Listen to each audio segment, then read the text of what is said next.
अस्सलाम वालेकुम जी।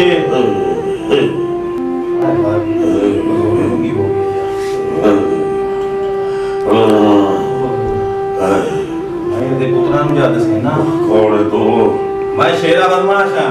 शेरा मेरे को दसो मैं दसे ना होने आखिरी तैयार पानी जल्दी जा मैं साथ रहा मेरा बहुत जल्दी जा चंगी औलाद अल्लाह को देवे नेक औलाद ओ यार ओ मैनू धड़का लगा अस्सलाम वालेकुम। वालेकुम सलाम। और सनी प्लास्टर की हाल है नहीं? बस ठीक है दिवारन करूँ वासे यार यार मैं थोड़े घर गया सू अच्छा ते तेरे प्यो दी तबीयत बड़ी खराब है होते आखिरी क्यारे नु पानी होते अबू दी हां तेरे अब्बू दी हां ओ मुरली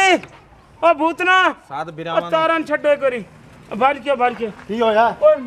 ओए अबू की होया अबू दी तबीयत बड़ी खराब प्यो दी तबीयत आखिरी क्यारे नु पानी ने काम तो उधर आया आया अब्बा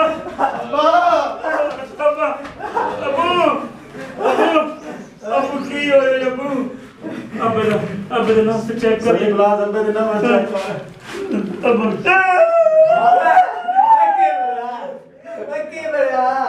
अब्बा हां अब्बा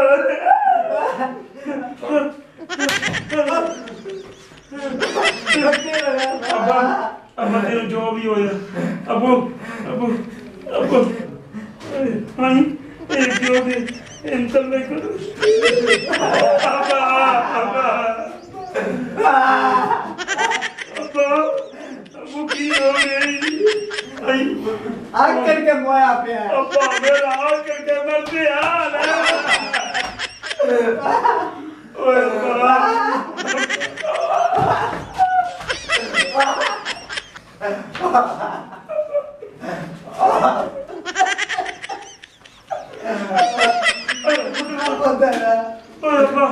अब्बा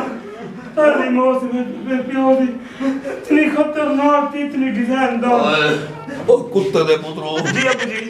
मैनू जिंदे नु टिक्की जांदे तोनू केड़ा किया अब्बा तू मैनू ए दस ओ पुत्रो लांती ओ कुत्ते दे बतियो ओ मैनू ओ चंगे भले नु जिंदे नु पिट्टी जांदे तोनू रोना किया ओए अब्बा असि तेरी कोई नहीं पेरोंदे ओ बाबा सॉरी मार तू बाबा सॉरी मारे असि तो ता पेरोंदे कि नहीं पिछा रखी होई तो सानू दस किसे ते पिछा लावणी देवणी ते आवी साथ दस हां 30,000 मोतियां दा देवना है हां 60,000 कुबारा दा देवना है लाख रुपया सोना लिया दा देवना है 1.5 लाख रुपया राइया दा देवना है 2.5 लाख रुपया मोतियां दा देवना है ओ सनी प्लास बाबे दा मुंह बंद करिए पिछले दे जुंडे में नहीं था पिया